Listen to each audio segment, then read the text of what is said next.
person. That's What did Umar tell Charlemagne about? What did he tell him about the mental health? Because Charlemagne asked him about the mental health. He got be careful. Yeah. Be careful of Because of the drugs. psychiatric component. Psychiatrists are there to prescribe you drugs. So you talking about lobotomizing and psycholizing these minds with all these psychoactive drugs that have all these effects that's worse than the issue that you came in there with. Look at Kanye. So we cannot send the black community to untrusted sources of psychiatry, especially when they white. And he was also explaining the point of how, of course, the history of psychology and psychiatry is doled in racism. Oftentimes you get mixed diagnosed with when you go to Wade D. Nobles, he talk about African psychology. You know what I mean? How that's different than white psychology. And how for one, that whites created psychology because when they got it from Kemet, but when they seen the African studying also the spirit and not just the mind, but they didn't believe in the unseen, so they studied just the mind. So they took that and ran with it, but when it came to diagnosing black people, you had a lot of these racist psychiatrists. So a brother coming there with an issue, he's being diagnosed as bipolar or schizophrenic. You know what I mean? It's not the same thing that whites were being diagnosed with, and we don't have the same. We cannot measure ourselves through a Freudian system as well as psychology. We don't have the same makeup when it comes to our culture and what these things mean as the translation of them. So we have to be careful on all levels. For one, being prescribed medicines for our issues. So he talked about talk therapy. You understand me? And also naturopathic medicine. You understand me? As remedies. We have to do things that go back to how our ancestors deal with those remedy of issues. Maybe that brother not bipolar, but going through a spiritual transition. You understand me? Maybe he need to go through some ayahuasca to kick himself on the opposite side. Ayahuasca. They not gonna allow, what's the Aruba roots? What's those roots called? The orange one in Africa? The Ebola roots. They won't allow that for heroin treatment. Right. You understand me? And it's effective. And it's effective. So we already know that the system is not built. They make, for one, the first drugs that they legalized were left brain drugs, not right brain drugs. You understand me? So these children that have undeveloped minds taking all this Ritalin, it's a difference between someone who's of age with a developed mind. They take it, they can get focused. These children, their minds are not developed, so they just be lobotomized. They can't move. Their brain is supposed to still be developing, and you throwing chemicals that mess up their development. So it's dangerous. That whole institution is racist, and it's a capitalist institution that's meant to make money.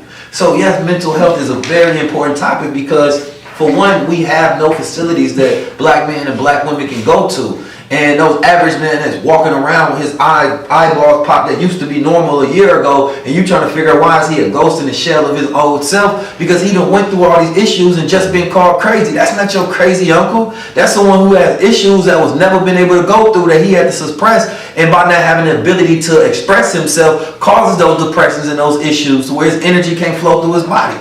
So we have to go back to looking at our family as human beings, for one. Because when a white person has an issue, it's a mental issue. We have an issue, we crazy, we criminal, we violent. Boy, we don't even, we don't even get to be seen as human beings with issues. And I know in the black community, that's probably one of the hugest issues. There's too many black men walking around that have issues that never be dealt with. Yeah, never. So they can't be around their family no more. They don't know how to deal with it. They can't be at the job because it's homelessness. The homelessness causes the violence. They go into the prison. They get thrown in the holes. They come out even worse. It becomes a cycle where they got to keep going back. And they're not dealing with none of this. And nobody has empathy for the black man. Nobody got empathy for the black man walking around crazy. We say that's a criminal instead of somebody that has a mental health issue. You see a white boy that used to be normal, functioning in society, you understand me, affluent, intelligent, articulate. A year later, he's down in the dumpster, you know what I mean, doing criminal acts. We say, oh, he got an issue. That's a side crisis. Yeah, we got to rehabilitate this man. There's something wrong with him. The black man ain't giving that. We say, no, he's a career criminal now. Throw him in jail, into the private prison industry where he becomes a slave. So we shouldn't become slaves because we have mental health issues. Nah, but that means that we have to care about each other as human beings in a human family and look at each other as brothers and sisters, because you only care about family. You don't care about just a nigga walking down the street staring at you crazy because he got a mental health issue that's never been talked about nor diagnosed from the time when he was in school, you understand me, to high school, and then into the streets. But a lot of us have PTSD. And the brother was talking about how these things follow us, you know, generations. You understand me? Into our family, into our DNA. Yeah, look, shout out to Charlemagne on his interview with Meek Mill. Okay, Meek Mill did an amazing job of explaining the psychological mental issues that you develop living in these neighborhoods. We all got them PTSD. in some You dig manner. what I'm saying? And the brother, just like I heard the interviews with Juice WRLD, just like I just heard music from NBA YoungBoy, all of these, just like Lil Uzi Vert and them, these young children are reaching out and asking to be helped, right? All has been saying for forever and a day, yo, the youngsters don't listen, they in a world all to themselves. No, the youngsters is crying out for help right now. They want to be counseled, they want to be spoken to, they want you to step up and, you know, fulfill your role as a man in society. Stop passing the buck, thinking that, oh, that, you know what I'm saying, little nigga got figured out on his own. No, your job is to reach back, You the big right? Or your job is to be lateral enough with people that are in your company that you make sure that everyone is on a level, especially if all of these young brothers need is somebody to talk to. And they're so in tune with their intuition that if you listen to them, they have a spiritual compass that we didn't recognize in earlier youth. When we was in the streets having fun and playing, we weren't talking about our emotions, our intuition with each other, and being deep dived into it, but also they grew up not just getting their information from their parents and TV.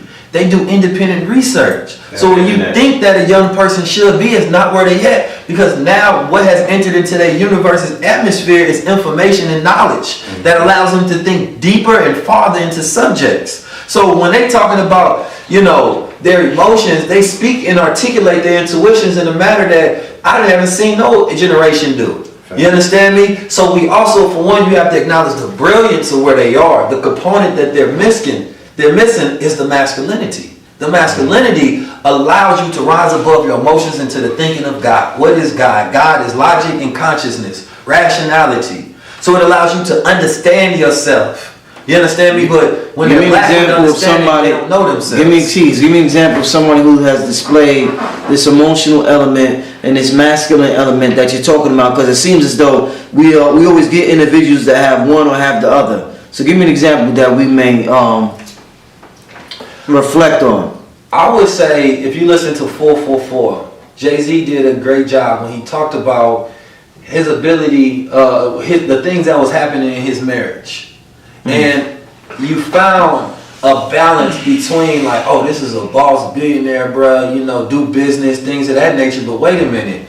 Now he's going through these things to where he has to address himself. And he even talked about when he sees somebody else, he recognized like that was some PTSD things to where I see somebody else and they may have issues. You understand me? And I'm seeing myself in them. And that's why I'm getting mad at them.